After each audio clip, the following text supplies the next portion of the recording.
The Christian Girl and Her Muslim Apostate Lover. A novel by Dr. A. Ahmed. This story is narrated in 3 books. Book 3. Copyrights. All rights are reserved. No part of this book may be reproduced, stored in a retrieval system, or transmitted in any form or by any means without the prior written permission of the author, except by a reviewer who may quote brief passages in a review to be printed in a newspaper, magazine, school journal, or university article. This novel is a work of fiction, but the entire story is based on the actual life of a Muslim apostate girl in Sudan. Therefore, all names, characters, places, and incidents are either the product of the author's imagination or are used fictitiously. Any resemblance to actual persons, living or dead, events, or locales is entirely coincidental. Chapter 79. The words of great thinkers, men and women, on Islam. To strengthen her arguments against the terrorist verses of the Quran and misogynistic teachings of the hadiths of the alleged prophet of God Muhammad, the genius female author.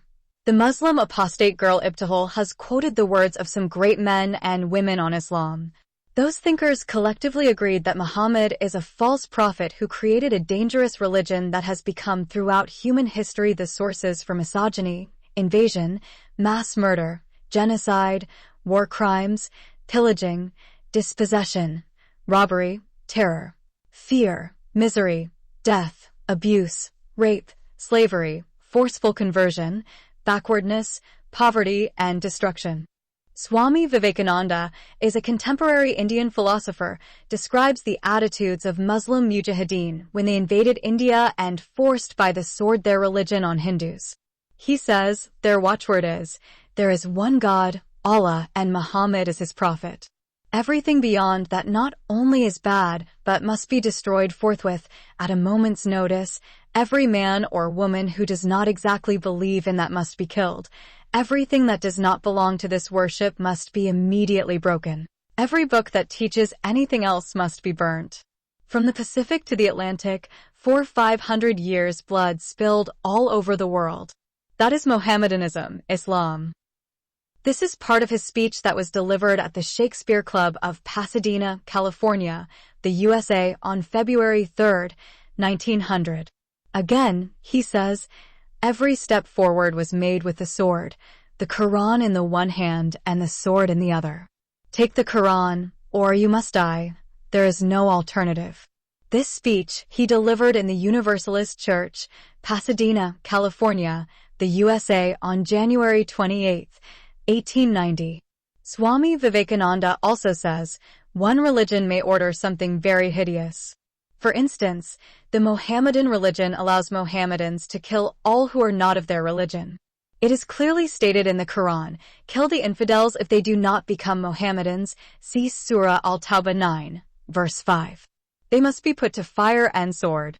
Now if we tell a Mohammedan that this is wrong, he will naturally ask, how do you know that? How do you know it is not good? My book says it is good. This speech he delivered in London, UK on November 17, 1896. He goes on to say, in the Quran, there is the doctrine that a human who does not believe these teachings should be killed. It is mercy to kill him. And the surest way to get to heaven, where there are beautiful, houris, virgins of paradise, and all sorts of sense enjoyments, is by killing these unbelievers. Think of the bloodshed there has been in consequence of such beliefs of Islam. This speech was delivered by Swami Vivekananda in London, the UK, on November 18, 1896. Swami Vivekananda also writes, think of what Muhammad did to the world, and think of the great evil that has been done through his fanaticism. Think of the millions massacred through his teachings, mothers bereft of their children, children made orphans, whole countries destroyed, millions upon millions of people killed. This is a quote from the complete works of Swami Vivekananda. After Swami comes André Servier, a French historian who lived in French Algeria at the beginning of the 20th century. He became one of the few French intellectuals to study the Sirah, or the biography of the Prophet Muhammad, by Ibn Ishaq in depth. He criticized Islam in his book L'Islam et la psychologie du musulman, saying that Islam is not a torch, as has been claimed, but an extinguisher. Conceived in a barbarous brain for the use of a barbarous people, it was, and it remains, incapable of adapting itself to civilization. Wherever it has dominated, it has broken the impulse towards progress and prevented the evolution of society. He also says Muslims are first and foremost citizens of Islam. They belong morally, religiously, and intellectually to the great Muslim fatherland, of which the capital is Mecca, and whose ruler theoretically undisputed is the commander of the faithful, the Prophet Muhammad. André Servier continues to say, the deadening influence of Islam is well demonstrated by the way in which the Muslim man comports himself at different stages of his life. In his early childhood, when the religion has not as yet made his brain pregnant, he shows a very lively intelligence and remarkably open mind, accessible to ideas of every kind, but in proportion as he grows up, and as through the system of his education, Islam lays hold of him and envelopes him, his brain seems to shut down, his judgment becomes atrophied, and his intelligence to be stricken by paralysis and irremediable degeneration. To sum up, the Arab has borrowed everything from other nations, literature, art, science, and even his religious ideas. He has passed it all through the sieve of his own narrow mind, and being incapable of rising to high philosophic conceptions, he has distorted, mutilated, and desiccated everything. This destructive influence explains the decadence of Muslim nations and their powerlessness to break away from barbarism. Islam is a doctrine of death, inasmuch as the spiritual not being separated from the temporal, and every manifestation of activity being subjected to dogmatic law, it formally forbids any change, any evolution, any progress. It condemns all believers to live, think, and act as lived, thought, and acted like the Muslim men of the 2nd century of the Hijra, 7th century AD, when the law of Islam and its interpretation were definitely fixed. In the history of the nations, Islam, a secretion of the Arab brain, has never been an element of civilization, but on the contrary, has acted as an extinguisher upon its flickering light. Individuals under Arab rule have only been able to contribute to the advance of civilization in so far as they did not conform to the Muslim dogma, but they relapsed into Arab barbarism as soon as they were obliged to make a complete submission to these dogmas. Islamized nations, which have not succeeded in freeing themselves from Muslim tutelage, have been stricken with intellectual paralysis and decadence. They will only escape as they succeed in withdrawing themselves from the control of Muslim law. André Servier concludes, laws prohibiting religious conversion run contrary to Article 18 of the Universal Declaration of Human Rights, which states that everyone has the right to freedom of thought, conscience, and religion. This right includes freedom to change his religion or belief and freedom, either alone or in community with others and in public or private, to manifest his religion or belief in teaching, practice, worship, and observance. Citing André Servier, L'Islam et la psychologie du musulman, London. Chapman Hall. 1924, pages 2, 18, 153, 161, and 191. Preface. Chapter 16. John Quincy Adams, U.S. President, said the essence of Muhammad's doctrine is violence and lust, to exalt the brutal over the spiritual part of human nature. The British philosopher Bertrand Russell states, over 1 billion people believe in Allah without truly knowing what Allah supposedly stands for or what he really demands of them. And the minority that does understand continues to be Muslims because they have redefined their theory of morality and daily ethics to fit within the teachings of Islam, which are floridly lacking in morality. They therefore redefine what is good and evil in order to fit their lives into what is preached by Islam, instead of examining Islam to see if it fits within the good life. It is backward thinking, imposed by a backward religion. Sir Winston Churchill, a British Prime Minister, writes in his book, The River War 1899, how dreadful are the curses which Mohammedanism lays on its votaries. Besides the fanatical frenzy, which is as dangerous in a human as hydrophobia in a dog, there is this fearful fatalistic apathy. Improvident habits, slovenly systems of agriculture, sluggish methods of commerce, and insecurity of property exist wherever the followers of the Prophet rule or live. A degraded sensualism deprives this life of its grace and refinement, the next of its dignity and sanctity. The fact that in Mohammedan law every woman must belong to some man as his absolute property, either as a female child, a wife, or a concubine, must delay the final extinction of slavery until the religion of Islam has ceased to be a great power among human beings. The disease due to a mad dog bite is called hydrophobia in men and rabies in animals. A virus known as rabies virus causes it. The disease occurs when the virus enters the body and multiplies in the brain. All warm-blooded animals and human beings are susceptible to this disease. Alexis de Tocqueville, a French thinker and historian, said, "I have studied the Quran a great deal. I have come away from that study with the conviction that by and large there have been a few religions in the world as deadly to people as that of Muhammad." Ernest Renan, a French thinker, Muslims are the first victims of Islam. Many times, I have observed in my travels that fanaticism comes from a small number of dangerous men who maintain others in the practice of this religion by terror. To liberate the Muslim from his religion is the best service that a person can render him. Will Durant, an American historian, the Islamic conquest of India is probably the bloodiest story in history. It is a discouraging tale, for its evident moral is that civilization is a precious good, whose delicate complex of order and freedom, culture and peace, can at any moment be overthrown by barbarians invading from without or multiplying within.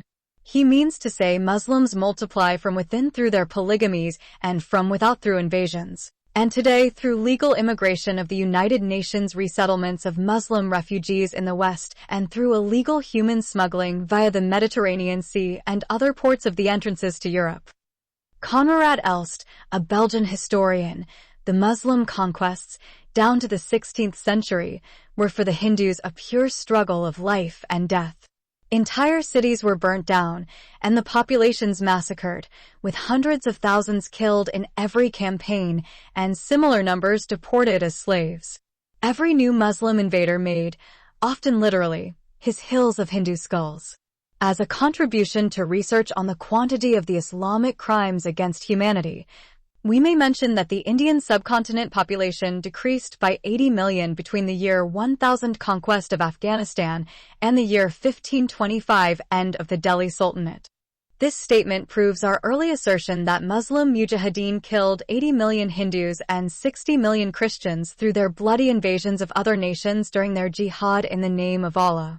Sri Aurobindo, a contemporary Indian philosopher, the only way of making the Mohammedans harmless is to make them lose their faith in their religion. He means to say, to make Muslims not harmful to others is to convince them to forsake their Islamic religion, which in my opinion is something second to impossible. Dr. Saud Mahmood Al-Kimni, a Cairo University lecturer on the sociology of religion, states, "Terrorism is one of the important pillars of Islam and its means to victory." Al-Kimni 1996. Page number 192. He also writes, "The Muslim mujahideen attacked the tribes in the Arabian Peninsula and subjected them by the sword to the new Mohammedan state, after terrorizing them so that they have to join the Medinan alliance." Al-Kimni. Page number 235. Dr. Ambedkar, the father of the Indian Constitution, writes, "To the Muslims, a Hindu is a kafir. A kafir is not worthy of any respect. He is a human of a lowborn and without status," quoting Pakistan or the Partition of India, Ambedkar, Volume 8, page 301. Dr. Ambedkar goes on to show that this concept of kafir is extended even to the father of the Indian nation, Mahatma Gandhi, by quoting his comrade in the Khilafat movement, Mr. Muhammad Ali Jinnah said, "However pure Mr. Gandhi's character may be, he must appear to me from the point of view religion inferior to any Muslim man, even though he may be without character, and yes, according to my religion and creed, I do hold an adulterous and fallen Muslim man to be better than Mr. Gandhi." Ambedkar, page 302. Muhammad Ali Jinnah was the founder of Pakistan. Ambedkar goes on to say, "Among the tenets, The one that calls for notice is the tenet of Islam, which says that in a country that is not under Muslim rule, wherever there is a conflict between Muslim law and the law of the land, the former must prevail over the latter, and a Muslim will be justified in obeying the Muslim law and defying the law of the land. Ambedkar, page 292. Ambedkar describes the isolation of Muslim women and the effects of the burqa on their lives. They are usually victims of anemia, tuberculosis, and pyorrhea. Their bodies are deformed, with their backs bent, bones protruded, hands and feet crooked. Ribs, joints, and nearly all their bones ache. Heart palpitation is very often present in them. The result of this pelvic deformity is untimely death at delivery. The process of moral degeneration must and does set in. Being completely secluded from the outer world, they engage their minds in petty family quarrels. The physical and intellectual effects of purdah or burqa are nothing as compared to its effects on morals. A social system that cuts off all contact between the two sexes produces an unhealthy tendency towards sexual excesses and unnatural and other morbid habits and ways. It is responsible for the social segregation of Hindus from Muslims, which is the bane of public life in India. Ambedkar, 1990, pages 230 to 232. Thomas Jefferson U.S.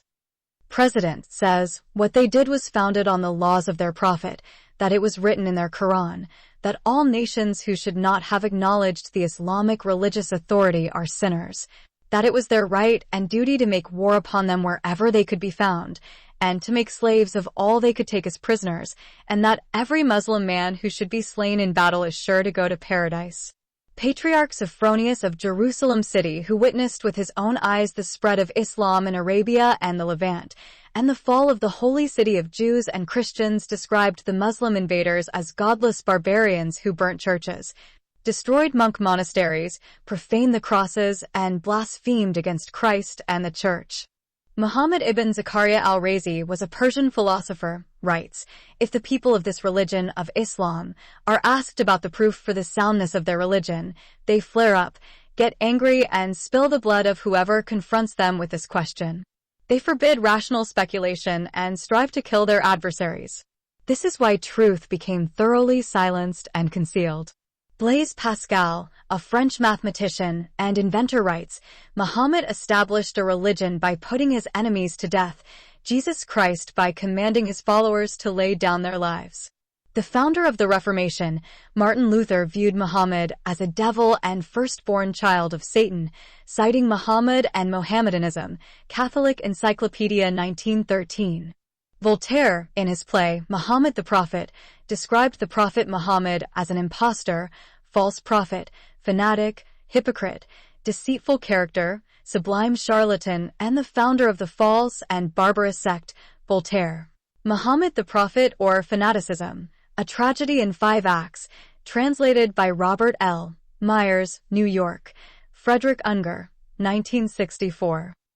Voltaire also says, but that a camel merchant should stir up insurrection in his village, that in league with some miserable followers, he persuaded them that he talks with the angel Gabriel, that he boasted of having been carried to heaven, where he received in part this unintelligible book, each page of which makes common sense shudder, that to pay homage to this book, he delivered his country to iron and flame, that he cuts the throats of fathers and kidnaps daughters, that he gives to the defeated the choice of his religion or death. This is assuredly nothing any man can excuse, at least if he was not born a Turk, or if superstition has not extinguished all natural light in him.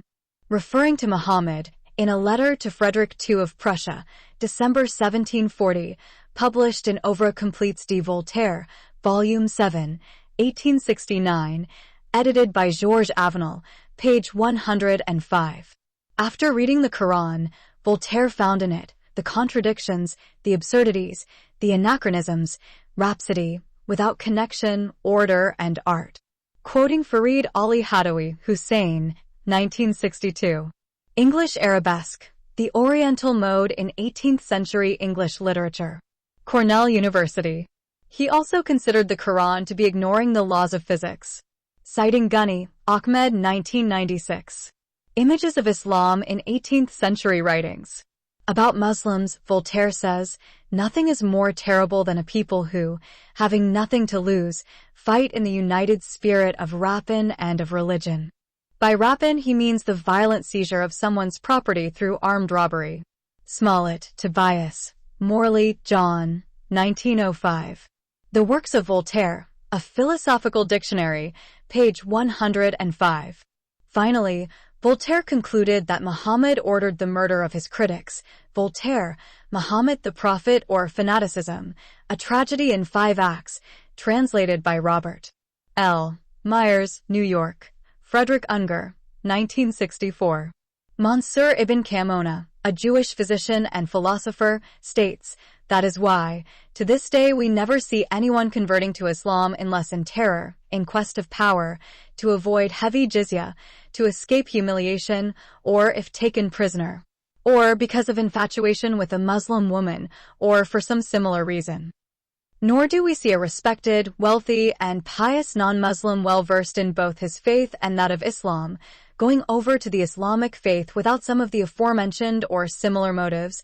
Ibn Kamona, Examination of the Three Faiths, Judaism, Christianity, and Islam, translated by Moshe Perlman, Berkeley and Los Angeles, 1971, pages 148 to 149. Dante Alighieri, 1265 to 1321, was an Italian poet, scholar, and philosopher.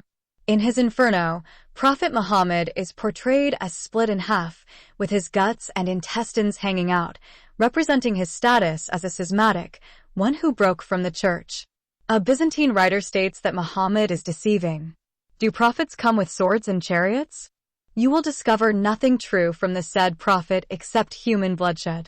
Reference, Walter Emile Kagi, Jr., Initial Byzantine Reactions to the Arab Conquest, Church History, Volume 38, Number 2, June 1969, pages 139, 142, 149.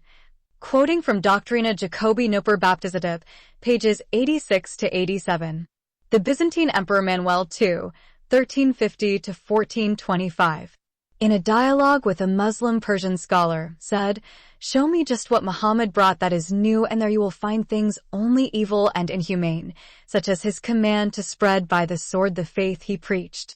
God is not pleased by blood, and not acting reasonably is contrary to God's nature. Faith is born of the soul, not the body. Whoever would lead someone to faith needs the ability to speak well and to reason properly, without violence and threat. To convince a reasonable soul, one does not need a strong arm, weapons of any kind, or any other means of threatening a person with death." John of Damascus, 675 to 749, was a Catholic saint and a Syrian monk and priest writes, "There is also the superstition of the Ishmaelites which to this day prevails and keeps people in error, being a forerunner of the Antichrist. They are descended from Ishmael, who was born to Abraham from Hagar, and for this reason, they are called both Hagarenes and Ishmaelites. They are also called Saracens, which is derived from Sarah's Kenoi, or destitute of Sarah, because of what Hagar said to the angel, 'Sarah hath sent me away destitute.' These used to be idolaters and worshipped the morning star, Lucifer, and the Greek goddess Aphrodite, whom in their own language they called Kabar, which means great, or Allahu Akbar. And so down to the time of Heraclius, the Byzantine emperor, they were very great idolaters. From that time to the present a false prophet named Muhammad has appeared in their midst. This man, after having chanced upon the Old and New Testaments and likewise, it seems, having conversed with a heretic Arian monk called Bahira, devised his own heresy. Then having insinuated himself into the good graces of the people by a show of seeming piety, he gave out a certain book that had been sent down to him from heaven. He had set down some ridiculous compositions in this book of his, and he gave it to them as an object of veneration. It talks about a female camel, which had no father or mother, but was born out of a rock. She was owned by an imaginary Arab prophet called Salih, who never existed anywhere, Surah Al-Araf 7, verses 73 to 79. She drank the whole river and could not pass through 2 mountains, because there was not room enough. There were people in that place, and they used to drink the water one day, while the camel would drink it the next day. And again, in the Surah of the heifer, Surah the cow too, he says some other stupid and ridiculous things, which, because of their great number, I think must be passed over. There is a Surah on women 4, verse 3, in which he plainly makes legal provision for taking 4 wives, and, if it is possible, a man can have 1,000 concubines, as many as one can maintain them. He made it a law that they are to circumcise their women, and he ordered them not to keep the Sabbath and not to be baptized. Muhammad had an adopted son named Zaid. This man had a beautiful wife with whom Muhammad fell in love. Once, when they were sitting together, Muhammad said, "Oh, by the way, God has commanded me to take your wife." The other answered, "You are an apostle. Do as God have told you and take my wife." From the Writings, by St. John of Damascus, The Fathers of the Church, Volume 37, Washington, D.C., Catholic University of America Press, 1958, pages 153 to 160. Dayanand Saraswati, 1824 to 1883, one of the makers of modern India, says, "The Quran is the result of ignorance, the source of animalization of human beings, a fruitful cause of destroying peace, an incentive to war, a propagator of hostility among humans, and a promoter of suffering in the society." He also calls the concept of Islam to be highly offensive and doubted that there is any connection between Islam with God. Had the God of the Quran been the Lord of all creatures and been merciful and kind to all, he would never have commanded the Mohammedans to slaughter men of other faiths and animals. If he is merciful, will he show mercy even to the sinners? If the answer is given in the affirmative, it cannot be true, because further on it is said in the Quran, "Put the infidels to the sword." In other words, he that does not believe in the Quran and the Prophet Muhammad is an infidel. He should, therefore, be put to death. He is referring to Surah Al-Tawbah 9, verses 5 and 29. Dayanand Saraswati continues to say, since the Quran sanctions such cruelty to non-Mohammedans and innocent creatures, such as cows, it can never be the word of God. Citing Journal of Indian Council of Philosophical Research, Volume 19, Issue 1, Publisher ICPR, the year 2002, page number 73. Sir William Muir, a Victorian Orientalist scholar. The following words are taken from the Reed Lecture that he delivered at Cambridge in 1881. He says, "Some, indeed, dream of an Islam in the future, rationalized and regenerate. All this has been tried already and has miserably failed. The Quran has so encrusted the religion in a hard, unyielding casement of ordinances and social laws that if the shell is broken, the life is gone. A rationalistic Islam would be Islam no longer. The contrast between our own faith and Islam is most remarkable. There are in our scriptures living germs of truth, which accord with civil and religious liberty and will expand with advancing civilization. In Islam, it is just the reverse. The Quran has no such teachings as we have with us that have abolished polygamy, slavery, and arbitrary divorce, and has elevated women to their proper place. As a reformer, Muhammad did advance his people to a certain point, but as a prophet, he left them fixed immovably at that point for all time to come. The tree is of artificial planting. Instead of containing within itself the germ of growth and adaptation to the various requirements of time, clime, and circumstance, expanding with the genial sunshine and rain from heaven, it remains the same forced and stunted thing as when first planted some 12 centuries ago, quoting Asia, 2nd edition. Published in 1909. By E. Stanford in London, page 458. Oriana Falassi, 1929 to 2006, is an Italian journalist and author. She states that Europe is no longer Europe, it is Eurabia, Arabia, a colony of Islam, where the Islamic invasion does not proceed only in a physical sense, but also in a mental and cultural sense. I am an atheist woman, and if an atheist and a pope think the same things, there must be something true. There must be some human truth that is beyond religion. I am disgusted by the anti-Semitism of many Italians, of many Europeans. Look at the school system of the West today. Students do not know history. They do not know who Churchill was. In Italy, they do not even know who Cavour was. Servility to the invaders has poisoned democracy, with obvious consequences for the freedom of thought and for the concept itself of liberty. State-run television stations contribute to the resurgent anti-Semitism, crying only over Palestinian deaths while playing down Israeli deaths, glossing over them in unwilling tones. The increased presence of Muslims in Italy and in Europe is directly proportional to our loss of freedom. The Muslims refuse our culture and try to impose their culture on us. I reject them, and this is not only my duty toward my culture, but also toward my values, my principles, and my civilization. The struggle for freedom does not include the submission to a religion that, like the Muslim religion, wants to annihilate other religions. The West reveals a hatred of itself, which is strange and can only be considered pathological. It now sees only what is deplorable and destructive. These charlatans care about the Palestinians as much as I care about the charlatans. That is not all. When I was given the news, I laughed. The trial is nothing else but a demonstration that everything I have written is true. President Bush has said, "We refuse to live in fear." A beautiful sentence, incredibly beautiful. I loved it. But inexact, Mr. President, because the West does live in fear. People are afraid to speak against the Islamic world. Afraid to offend, and to be punished for offending the sons of Allah. You can insult the Christians, the Buddhists, the Hindus, and the Jews. You can slander the Catholics. But woe betides the citizen who pronounces a word against the Islamic religion. Philipp Schaff, 1819 to 1893, was a Swiss-born, German-educated, and church historian who spent most of his life living and teaching in the United States. He described Islam as spread by violence and fanaticism and producing a variety of social ills in the regions it conquered. He also says, Mohammedanism conquered the fairest and best portions of the earth by the sword and plagued and cursed them with polygamy, slavery, despotism, and desolation. The moving power of Christian missions is love for God and man. The moving power of Islam is fanaticism and brute force, quoting Philipp Schaff, D.S. 1910. History of the Christian Church. 3rd edition. New York, Charles Scribner's Sons.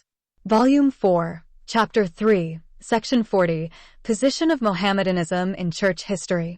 Next comes the famous writer Abdulmasih ibn Ishaq al-Kindi, a medieval theological polemic. The Apology of al-Kindi. Written at the court of the Caliph al-Ma'mun in defense of Christianity against Islam.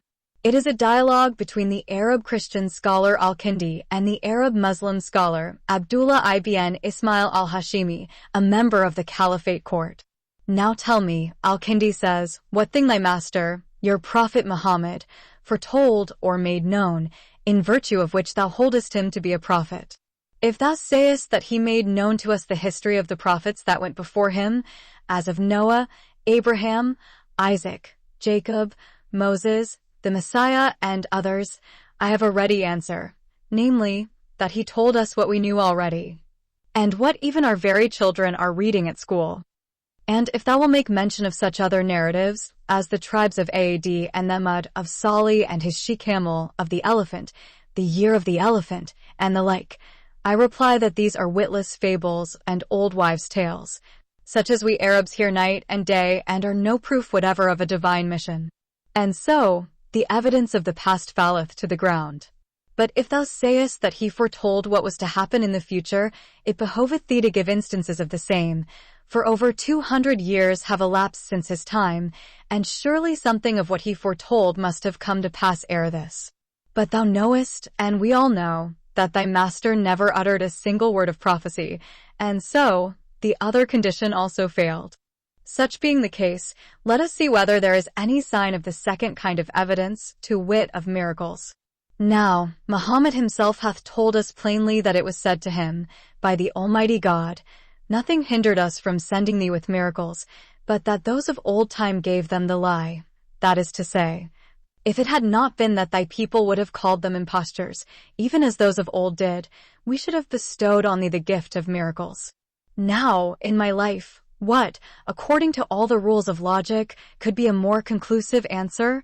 Thou knowest, the Lord guide thee, and all they that hear my apology know, that thy master herein disclaimed miracles as a proof of his mission because he had not the power of showing them, and it is not for an impartial man like thee to turn aside from the truth. If thou claimest, as a proof of his mission, that thy master and his companions, notwithstanding they were few and weak, trampled underfoot the mighty kingdom of Persia, with all its resources, armies, and munitions of war, then we answer thee in the words of the Lord to the children of Israel, not because the Lord loved you above all nations, hath he has given you the victory over the Amorites and Perizzites, so that ye have slain them, ravaged their lands, and inherited their cities, but because of the wickedness of these nations, and the greatness of their iniquity, hath he gave you the victory over them. Thus he mistreated even Jerusalem, the city of his choice, the abode of his prophets, the scene of great wonders and miracles, whence praise and worship ascended day and night, the spot where prayer was to be answered, the seat of blessing from above. When her citizens rebelled against him, set up other gods, denied his signs and forgot his mercies, thinking that they had gotten them by the might of their own hand, then the Lord gave up Jerusalem into the power of that wickedest of mankind, Nebuchadnezzar, the idolater, who slew the inhabitants thereof, even that chosen race, and carried them away captive and their children, and destroyed the house called by his own name. Returning to the excuse of Muhammad that he was not gifted with miracles, lest his people, as of old, should call them impostors, our author repeats, by my life. A strange reason to offer to any man of sense. Allow that the Jews aforetime did give the lie to the miracles of their prophets, and rejected them, what then?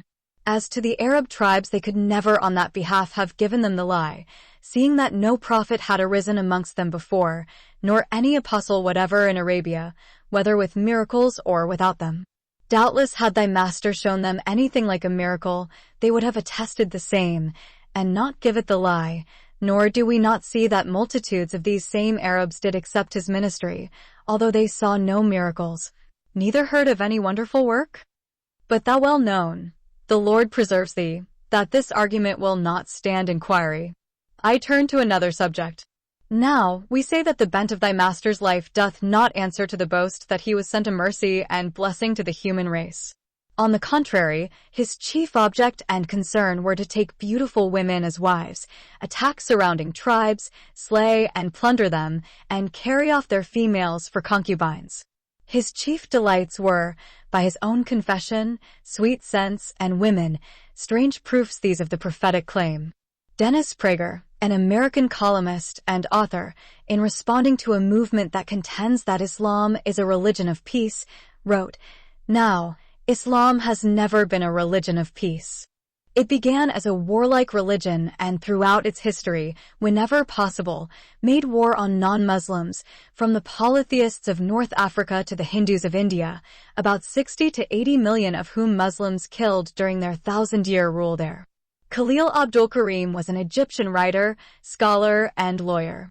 Commenting on some verses of the Quran, which command jihad against infidels for spreading Islam by the sword, such as Surah Al-Baqarah 2, verses 191 and 193, Surah Al-Nisa 4, verses 76, 89 and 91, Surah Al-Tawbah 9, verses 5, 12, 14 and 29, and Surah Al-Anfal 8, verse 39, the Egyptian Muslim scholar Khalil Abdul Karim states, "These verses carry serious orders for the killing of tribes refusing to believe in the faith that is preached by Muhammad."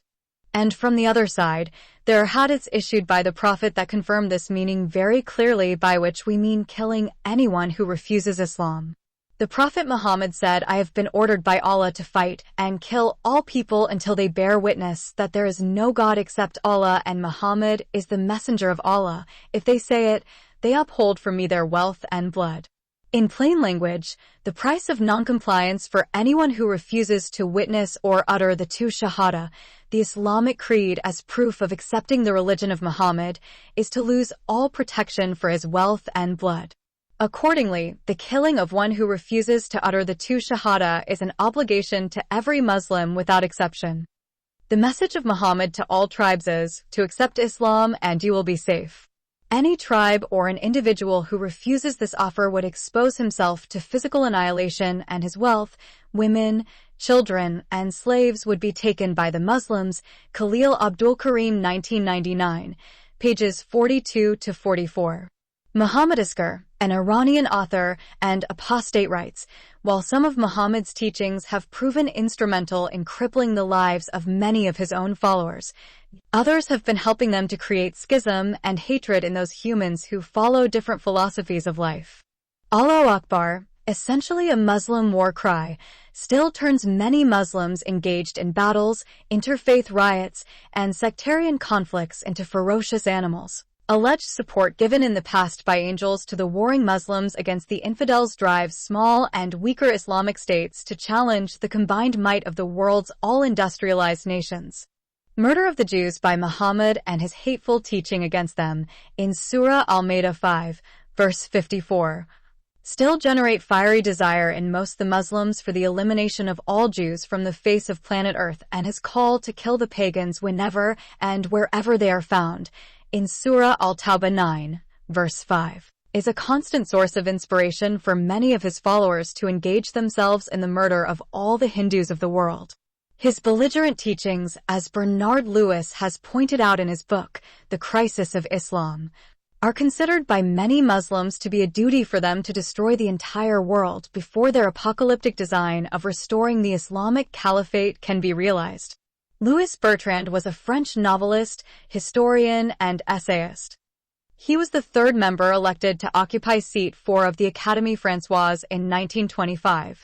He states that Arabs have never invented anything except Islam, and they have made absolutely no addition to the ancient heritage of Greco-Latin civilization. George Smith Patton, Jr., 1885 to 1945, was a United States Army officer most famous for his leadership in commanding the corps and armies as a general in World War II. He says, "To me it seems certain that the fatalistic teachings of Muhammad and the utter degradation of women is the outstanding cause for the arrested development of the Arab. He is exactly as he was around the year 700, while we have kept on developing." Samuel Langhorne Clemens, 1835 to 1910, well known by his pen name, Mark Twain, was an American author and humorist. Twain is noted for his novels Adventures of Huckleberry Finn, which has been called the Great American Novel, and The Adventures of Tom Sawyer. He is extensively quoted and was a friend to presidents, artists, industrialists, and European royalty. He says that is a simple rule and easy to remember.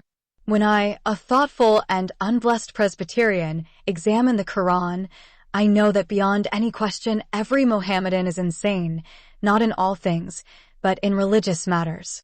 William Ewart Gladstone, 1809 to 1898, was a British liberal statesman. He served as a prime minister 4 separate times, more than any other person.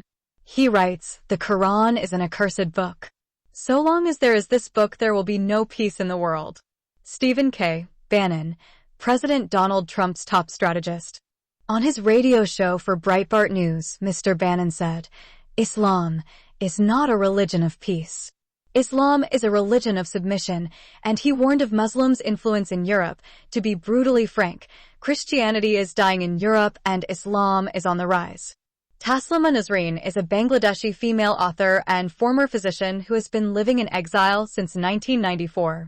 She is the author of the renowned book, Shame. She writes terrorists are not misinterpreting the Quran. It is clearly written in the Quran that non-Muslims must be killed. Secularists who defend Islam have never studied the Quran. The Quran is the root cause of terrorism. Magdi Aulam, an outspoken Egyptian and born Italian journalist, has described Islam as intrinsically violent and characterized by hate and intolerance. In his public letter to the editor of Corriere della Sera about his conversion, Aulam stated that Islam was inseparable from Islamic extremism.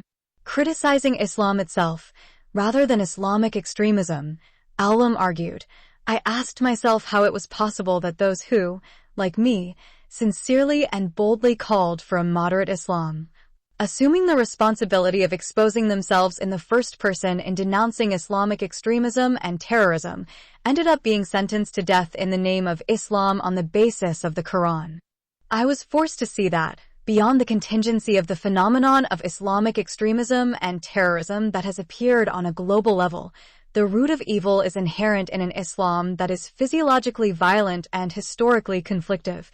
Mabdi Alam recounts his path to conversion. Zenit, March 23, 2008. Retrieved March 25, 2008. A prominent Muslim jihadi cleric has said, the Quran, in Surah Al-Anfal 8, verse 12, cast terror in their hearts and strike upon their necks.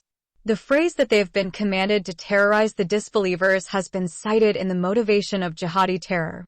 He continues, another aim and objective of jihad are to drive terror in the hearts of the infidels. To terrorize them. Did you know that we were commanded in the Quran with terrorism? Allah said, and prepared for them to the best of your ability with power and with horses of war. To drive terror in the hearts of my enemies, Allah's enemies and your enemies. And other enemies which you do not know, only Allah knows them. So, we were commanded to drive terror into the hearts of the infidels, to prepare for them to the best of our abilities with power. Then the Prophet said, nay, power is your ability to shoot. The power which you are commanded with here is your ability to shoot. Another aim and clear objective of jihad are to kill the infidels, to lessen the population of the infidels. The Quran says it is not right for a prophet to have captives until he makes the earth warm with blood. See Surah Al-Anfal 8, verse 67. So, you should always seek to lessen the population of the infidels. Adolf Hitler, 1889 to 1945, was a German tyrant, highly genocidal, and the worst and biggest terrorist of all time.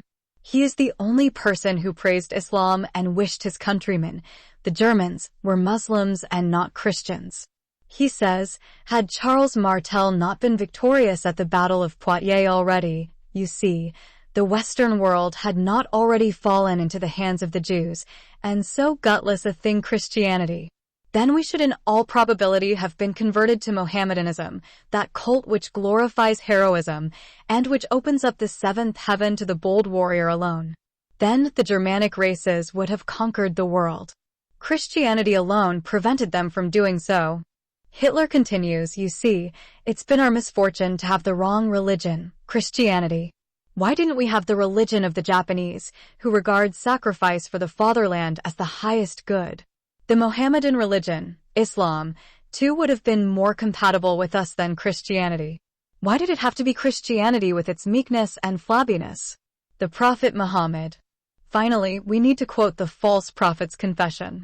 He said, I have fabricated things about and against God, and have imputed to him words which he has not spoken, quoting the history of Al-Tabari, Volume 5, page number 111. He said those words concerning his satanic verses which he claimed the devil had taught him. But every letter, word, and statement in the Quran and his hadiths are the words of Lucifer, the accursed devil. The critical evaluations of Islam by the above thinkers reveal that Muhammad is an impostor and false prophet who had been sent by Satan to terrorize and kill people, and therefore terrorism is the core teaching of Islam. The Prophet Muhammad never tried to hide this fact. He said it again and again that he came to terrorize and force people to accept his message, or they would be killed by him and his followers. The Prophet Muhammad said, I have been commanded to fight against people till they testify that there is no God but Allah, that Muhammad is the messenger of Allah. If they say it, they uphold from me their wealth and blood.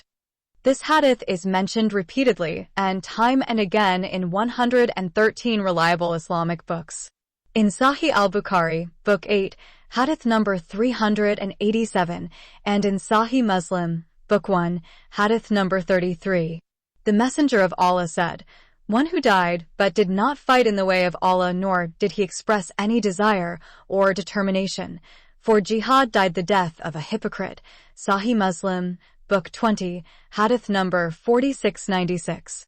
Narrated Abu Huraira, Allah's apostle said, I have been made victorious through terror, and while I was sleeping, the keys of the treasures of the world were brought to me and put in my hand.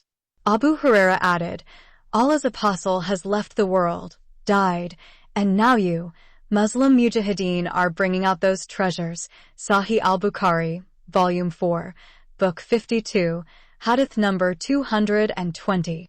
Again, the Prophet Muhammad said, I have been sent with the sword between my hands to ensure that no one but Allah is worshipped. Allah, who put my livelihood under the shadow of my spear, and who inflicts humiliation and scorn on those who disobey my invitation to Islam. He also said, killing unbelievers is a small matter for us. Quoting the History of Al-Tabari, Volume 9, page number 69. Accordingly, Muhammad cannot be compared to any tyrant in human history, that including Hitler. He can hardly be called a human being. He is the personification of evil. He is the devil incarnate. No other man throughout human history has ever created such dreadful and hostile religion and ideology, which became and continues to be the instrument of fear, terror, hate, intimidation, threat, death, torture, rape, abuse, oppression, enslavement, forceful conversion, dispossession of other people's lands, and destruction. No man ever caused such untold numbers of murders as Muhammad did. Every tyrant, every dictator, and every terrorist, when died, his evils died with him in his grave, except Muhammad. For 14 centuries, his evil teachings are haunting the living and dead, and continue to do so even today, 1.5 billion Muslims. Therefore, Islam is not and will never ever be a religion of peace. In conclusion, Islam has been inspired and created by the greatest enemy of God, who is called Satan, the accursed devil, with the sole purpose of destroying humanity. Therefore, if you happen to be a Muslim man or a Muslim woman and read these chapters on Islam and its founder, it is better for you to forsake it before you die and end up in hell with the devil and the false prophet Muhammad. For Christians and followers of other religions and other man-made ideologies, please circulate these chapters among your family members, friends, school classmates, work colleagues, and especially your Muslim acquaintances. Chapter 80. 3 decades later. First of all, between this chapter and the previous chapters, there is a gap of over 30 years. To bridge that gap, many books need to be written, otherwise, the story of the dissident princess, the genius Sudanese author and speaker, and the Muslim apostate woman Ibtihal Taha Alamin may seem to have ended abruptly. Anyone following the story most probably wants to find out what happened to the clash of civilizations between the Western Judeo-Christian civilization and the Oriental Arab-Muslim civilization. What has the Muslims' liberation movement achieved in those 3 decades, if that movement is still there? What has happened to the female founder of the Muslims' liberation movement, the gifted Muslim apostate girl Dr. Ibtihal, if Muslim terrorists have not yet assassinated her?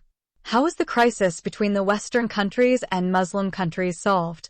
Did Islam survive that devastating and powerful attack on its 2 sacred texts, the Book of the Quran and the Hadiths of the Prophet Muhammad, which has been initiated by the Muslim apostate woman Ibtihal, who is the female founder of the Muslims' liberation movement? Is Islam still the second leading religion in the world? To answer these questions, many volumes as big as these 3 books we have already authored need to be written.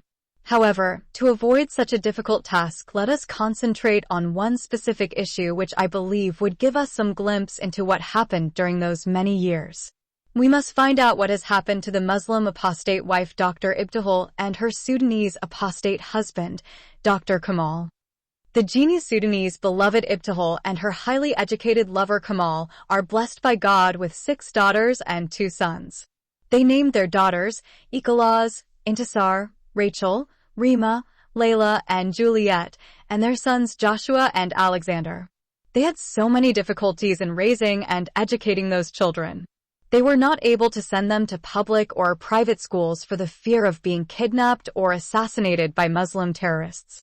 Therefore, they had to hire private tutors to educate their children at home. Meanwhile, the gifted Sudanese woman Dr. Ibtihal and Dr. Kamal were so busy in the affairs of the Muslims' liberation movement that they hardly had any time for their children. They decided to sacrifice the joy of being with their children and dedicated that time to the service of the movement. The lover Dr. Kamal escaped 5 assassination attempts, and his beloved wife Ibtihal survived 15 terrorist attacks.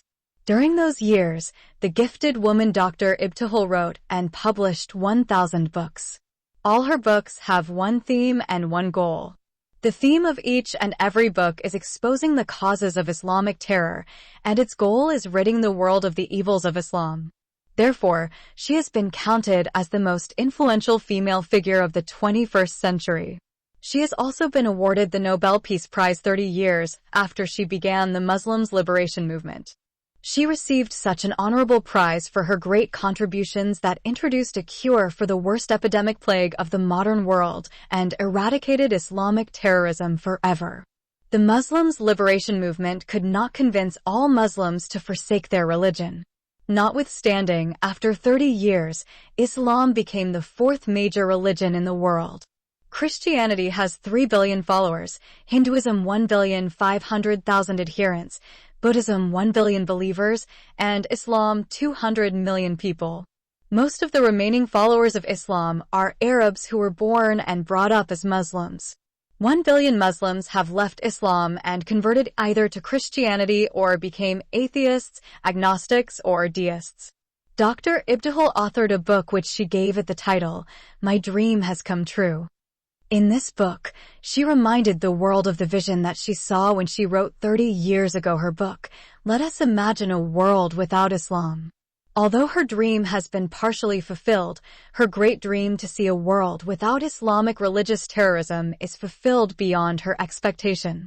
Those people who remained Muslims have abolished the law of apostasy, polygamy, wife-beating, child marriage, female genital mutilation, female bodily covering by abaya, hijab, niqab, or burqa, and rejected many more misogynistic teachings in the verses of the Book of the Quran and the hadiths of the alleged prophet of God Muhammad against women. For them, the Muslim woman is no longer deficient in religion and intellect. Now her testimony in court is equal to the witness of one man, and the inheritance of the sister is the same as her brother. No longer any young man among the Muslim youth is willing to blow up his body in smithereens to kill the so-called unclean infidels in bits and pieces and goes to paradise to enjoy his 72 virgins and swim in the rivers of wine, milk, and honey. None of them believes in such nonsense any longer. Therefore, the dream of Ibtihal of having a world without terror and terrorists has been fulfilled entirely. About the author of this novel. Dr. Ahmed is an author and scholar. He has 5 university certificates, BA, MA, and PhD, in philosophy and comparative studies of religions from India, and a bachelor's and a master's degrees in religious studies and philosophy from Canada. He was born and brought up as a Muslim, but through his study of philosophy and comparative studies of religions, he converted to Christianity. He has a unique writing style that can break through any religious, social, and cultural barriers and reveal the truth as it is. In addition, his books are based on first-hand eyewitness because he witnessed the dire conditions of Muslim women with his own eyes. He has written 25 books, but so far has published 10 of them. His books have been written in English and translated by him into Arabic. All his books are on the issues of women in Muslim societies and terrorism in Islam. His novels are available on his YouTube pages as he reads them in English and Arabic.